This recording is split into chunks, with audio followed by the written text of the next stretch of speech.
house had 3 rooms. One was ours, one was empty, and one wasn't mentioned in the listing. It was at the end of the hallway, behind a door painted with faded clouds and a cartoon moon that had lost most of its glow-in-the-dark paint. When we first moved in, Maya joked, "Looks like it used to be a kid's room," and I agreed. There were traces, a peeling bear sticker near the handle, a drawer missing from the tiny built-in dresser, and that smell of old linen and baby powder that never quite aired out. We didn't think much of it. We were tired. The move had been hard. The house was cheap and quiet, so quiet. We stored boxes in there. Old photo frames, unopened kitchen sets, that chair Maya said we'd never use but couldn't throw away. I noticed the second night that the door was always ajar, just slightly, 3 fingers wide. I blamed the slant of the floor. Old houses settle weirdly, but I closed it again. Every night, and every morning it was open. Not fully, not wide, just enough for air, or something like air. On the 5th night, I woke up at 2:17 a.m., not from a sound, from the absence of one, the kind of silence that is weight. Then the sound, soft, delicate, like bare feet on old wood. Tap, tap, pause, a breath, then a tiny laugh. Not loud, not playful, just present. I didn't wake Maya. I didn't get up. I told myself it was the pipes. The house shifting, but when I checked the next morning, there were 4 small indentations in the dust near the hallway baseboard. Like toes, but too small. I cleaned it. Didn't say a word. That night, I waited. Left the hallway light on low. 2:14, nothing. 2:16, still. 2:17, the soft patter again.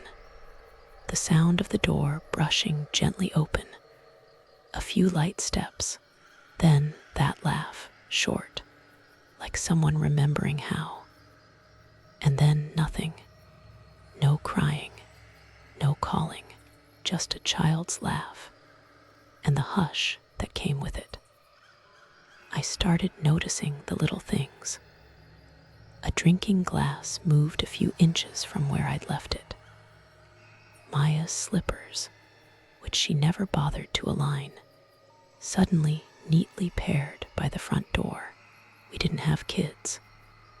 No pets. No guests. Just the 2 of us in this quiet house. Yet somehow, things were always slightly off. The couch cushions subtly rotated. A wooden doll we found in the back of the nursery drawer, its head cracked and paint peeling, reappeared in the middle of the hallway one morning, lying on its back with its arms stretched as if someone had just played with it. I had placed it high on the shelf, far from reach. Maya started having dreams. She couldn't remember the details, just said she'd wake up with sore eyes, the front of her shirt damp, like someone had held her too tightly during the night.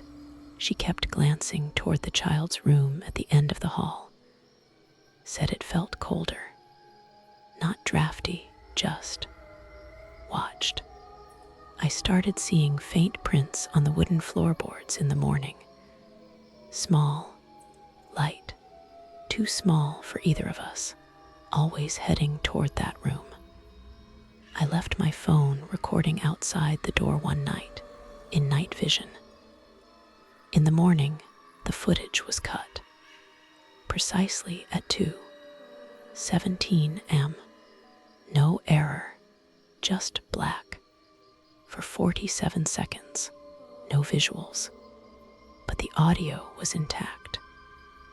A soft, breathy giggle, like a child trying not to laugh too loud, too fast.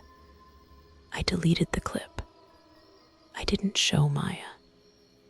That night, I placed something in the room, a rattle we found while cleaning, pale pink, with a ribbon still tied at the handle. I told myself that if it stayed put until morning, everything was fine. But when I woke up, it was between our pillows, facing Maya. Quiet, still. We stopped closing the door. It didn't seem to matter anymore. Every night at 2:17 a.m., the hallway light would shift slightly, like someone passing between the dim and the darker. We didn't talk about it. Maya said nothing, but I noticed she stopped singing while she cooked. Her humming gone, her laughter smaller, like something in the house had taught her to be careful with sound. One night, I whispered into the room. I didn't plan to. It just slipped out of me, like a breath that had been waiting all day.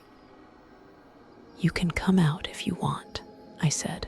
"We won't be mad." Nothing answered, not then. But the next morning, there was a drawing on the floor. Crayon, rough lines, a house, 2 tall figures, and one smaller. Arms outstretched, but not holding anything. I showed it to Maya. Her hands trembled when she touched the paper. "That's our kitchen," she whispered. "That's us." The figure in the drawing stood behind the others, watching, always just a little behind. That night, I left a stuffed bear in the nursery, the one Maya used to keep from her own childhood. At 2:17, I sat on the stairs. No sound, no laugh, just the quiet squeak of a floorboard somewhere behind me. I didn't turn. I just said, "It's okay to cry, you know." Stillness, air, one breath that wasn't mine, then movement. A soft thump from the room. I waited an hour before checking. The bear had been placed gently in the crib, not thrown, not dropped, just tucked in, arms curled around it. And underneath the blanket, a note written in blocky, uneven letters. Just 4 words. "I stay good, please." I wanted to scream. I wanted to cry, but something in me held still, like I might scare it away if I moved too much. Maya didn't sleep that night. Neither did I, but the house did. It settled into a silence I didn't recognize, not peace, not comfort, just waiting. I didn't tell Maya what I found the next morning. I didn't show her the second drawing, the one of the crib, this time with 3 stick figures. 2 standing, one lying down, arms crossed, eyes drawn as hollow circles. I buried it in the trash. That night, I stayed in the hallway just outside the nursery. 2:17 passed. The light flickered. The door creaked just enough to let air slip through. And from inside, I heard a sound I'd never heard before. Not laughter, not footsteps, not even the creak of toys being moved. It was breath, hitched, hesitant, wet. A single sob held too long, like someone who had practiced silence for years was about to fail for the first time. I opened the door slowly. The crib was empty. The rattle was gone. The bear was gone. Only the note remained. Same block letters. I can be quiet forever. I knelt, whispered, "You don't have to." The air grew heavy, the kind of heavy that makes your ears ring. The kind that pushes your heart down into your stomach. I felt her then. Not saw, felt. As if memory itself had taken shape beside me. A pressure, like a presence folding into the space between the floorboards and the dark.